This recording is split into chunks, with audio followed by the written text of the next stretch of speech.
Aibovan, Namaste, hello, bonjour. Welcome back to another vlog from SG Canada Dreams.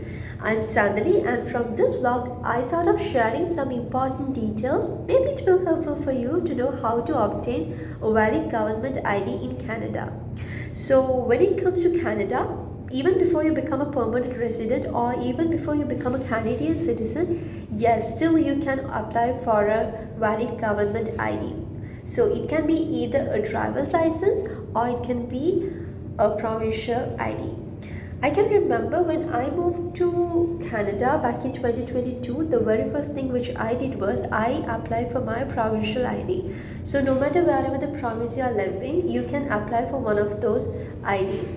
Maybe you might already know about this, or if you're not, or if you're planning to move as a new immigrant to Canada, I hope this vlog will be helpful for you to know how to obtain a valid government identification in Canada. So the applying process for a provincial ID and for a driver's license can be different from province to province, so you can still go through their websites and check how to obtain a valid government ID according to the province you're planning to live or you're planning to move.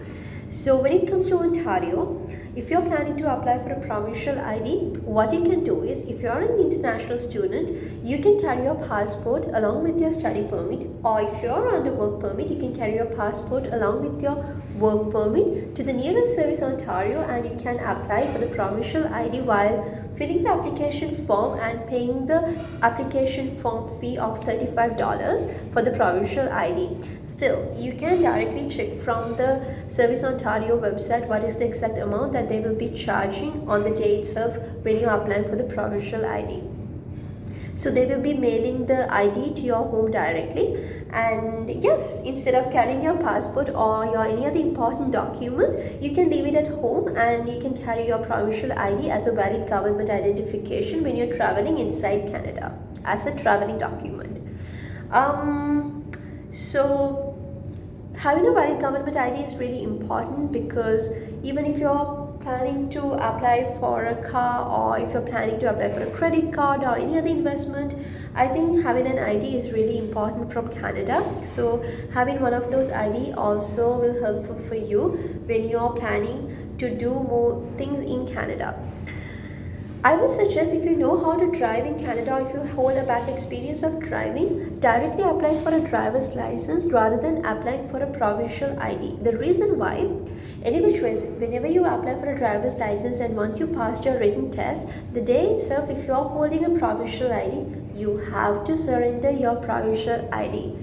Because you cannot keep two IDs with you. Either you can keep your driver's license or your provincial ID. I can remember when I applied for my driver's license and when I passed my written test last year, I had to surrender my provincial ID on the day itself when I passed my exam. So as I said, the driver's license apply process can be different from province to province, but when it comes to Ontario, if you are living in Ontario or planning to move to Ontario, what you can do is you can book an appointment through the driver's test website for your written test. So the applying process for the driver's license in Ontario will become as 3 steps. One is the G1, which is the written test. Number 2 is the G2, which is the road test.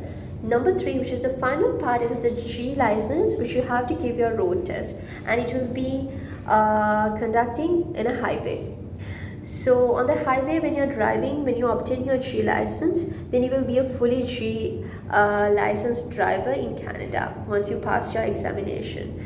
So the very first exam, the written test, when you're giving the G1, it comes with 2 parts: the road signs and the rules and regulations. So each part has 20 questions which you have to make sure that you're gonna be correct 16 questions out of 20, and out of 20 questions each, all in total there will be 40 questions, and it will be conducting in a driver's test center, and this exam will be a computer based exam. So you will get the results right away and you can know whether you pass or not, and once you pass the exam on the day itself, they will be giving you a temporary driver's license, which you can get the actual driver's license that will be mailed to your home address.